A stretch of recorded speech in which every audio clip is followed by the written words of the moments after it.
Virginia Hall helped free a dozen fellow agents from a French prison camp, then hiked across the Pyrenees Mountains in winter on a wooden leg. And the strangest part, the country she was risking her life for had already told her in writing that she wasn't good enough to serve it.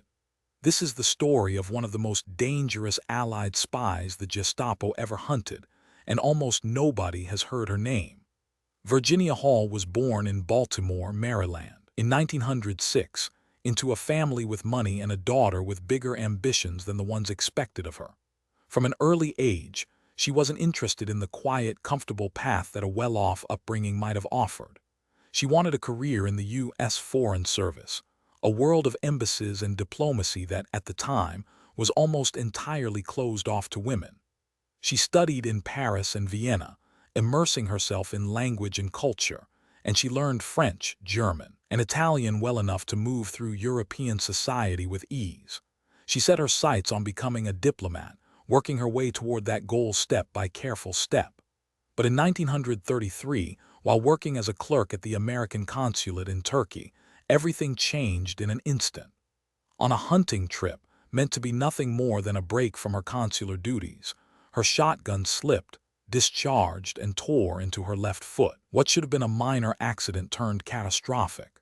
Gangrene set in, spreading fast enough that doctors had no choice but to act to save her life. To save her, they amputated her leg below the knee. She was fitted with a heavy, 7-pound wooden prosthetic, a crude piece of engineering by today's standards, that she'd later name Cuthbert, talking about it like it was just another difficult coworker she had to manage and occasionally scold. Here's the part that should make your blood boil a little. When Virginia Hall applied to become a full Foreign Service officer, the State Department turned her down flat. Regulations at the time required candidates to be able-bodied.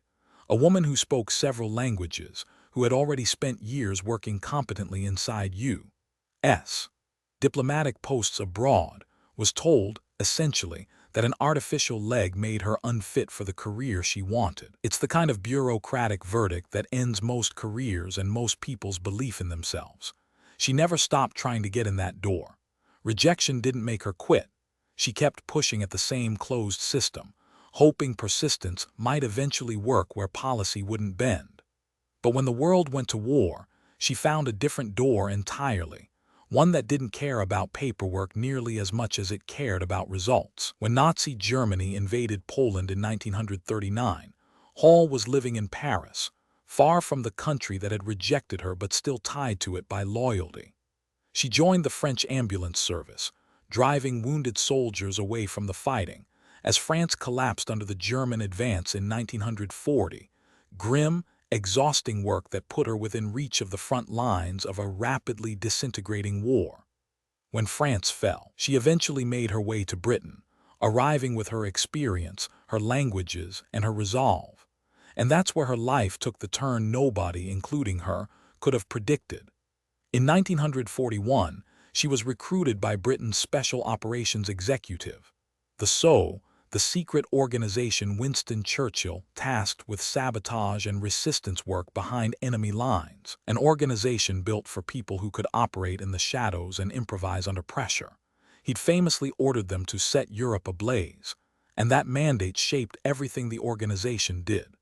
Virginia Hall became the first female SOE field agent sent into France, stepping into a role that few women anywhere in the Allied war effort were being given.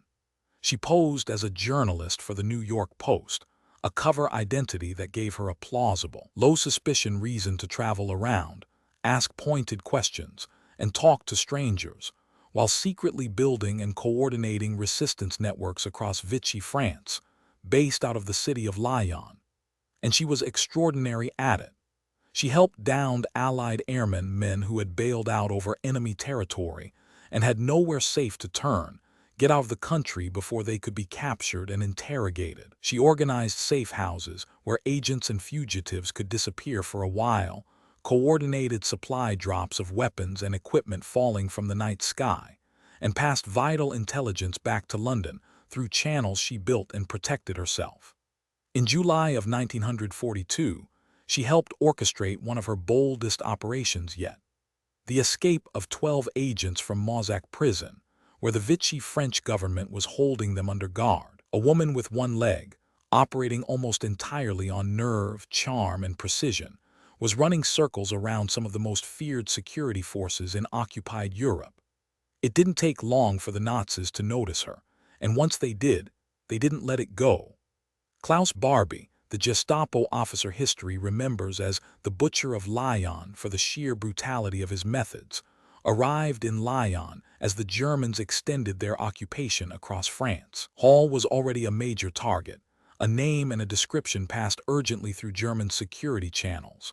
The Gestapo hunted the limping lady, and she appeared on its most wanted lists. Some accounts report that the Germans called her the most dangerous of all Allied spies. Think about that for a second. The Nazi secret police built a manhunt around a woman's disability, treating her limp as her defining, identifying feature. And she used that very same disability, and the assumptions people made about it, to keep outsmarting them at every turn. By late 1942, the net was closing in around her. Germany occupied the previously free zone of Vichy France that November, erasing the buffer that had given Hall some room to operate, and Lyon became far too dangerous for her to stay. So she did something almost unbelievable. She fled France on foot, over the Pyrenees Mountains into Spain in winter in the snow over brutal terrain, with a wooden prosthetic leg that chafed her skin raw with every step of the climb. As the story goes, during that brutal trek, exhausted and in pain, she sent a message back to her handlers in London. "Cuthbert is being tiresome, but I can cope." Not knowing Cuthbert was her artificial leg, the reply was that if Cuthbert was causing trouble, she should eliminate him. She kept walking anyway. She made it across the mountains and into Spain. Spanish authorities arrested her for entering the country illegally, treating her as just another undocumented border crosser, but she was eventually released and made her way back to Britain. Most people, having survived all of that, the amputation, the manhunt, the mountain crossing, would have called it a career and rested on what they'd already accomplished. Virginia Hall was just getting started. In 1944, now working for America's own wartime intelligence agency, the OSS, the Office of Strategic Services, forerunner to the CIA, Hall insisted on going back into France, even though every risk factor argued against it. The Gestapo had her description, and her limp was practically a signature, the one detail that could give her away in an instant. So she transformed herself completely. She dyed her hair gray, wore the shapeless clothes of a French peasant, adopted a shuffling gait to mask her limp and disguise the very thing that had made her famous to her enemies, and passed herself off as an elderly peasant woman in central France. Under that disguise, hidden in plain sight in the French countryside, she rebuilt resistance networks, trained and armed groups of French fighters, mapped out parachute drop zones for weapons and supplies coming in under cover of darkness, and radioed critical intelligence back to the Allies in the tense months before Allied troops landed in France. As the Allied invasions unfolded, Hall's resistance fighters carried out sabotage missions that disrupted German communications, supply lines, and reinforcements, slowing down the enemy's ability to respond and buying precious time for Allied forces. A woman the Nazis had spent years hunting was, at that very moment, helping guide the beginning of the end of the war in Europe, disguised as a peasant, radio hidden nearby, right under occupying soldiers' noses, in a role nobody watching her would ever have suspected. When the war ended, the United States recognized what she'd done, sort of. In September 1945, Virginia Hall was awarded the Distinguished Service Cross, the U.S. Army's second highest decoration for extraordinary heroism. She remains the only civilian woman to receive that honor for service during World War II, and in true Virginia Hall fashion, she turned down the public ceremony that would have come with it. General William Donovan, the head of the OSS, presented it to her privately instead, away from crowds. She didn't want the attention. She wanted to keep working.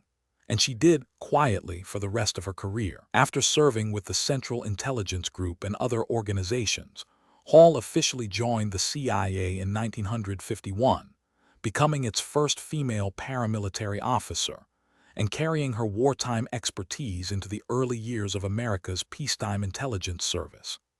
But the same institutional world that had once rejected her for a wooden leg still limited women in a field dominated by men. Although she planned and supported sensitive covert operations, some colleagues believed her experience and abilities were never fully used. She retired in 1966 with little fanfare, no parade, no headline marking the end of an extraordinary career.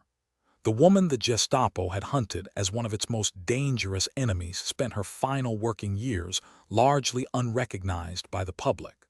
Virginia Hall died in 1982, at the age of 76. For decades afterward, much of her story remained buried in classified files, known to relatively few people outside intelligence and historical circles. It's only in more recent years that she's finally started getting her due. The CIA has spoken publicly about her missions.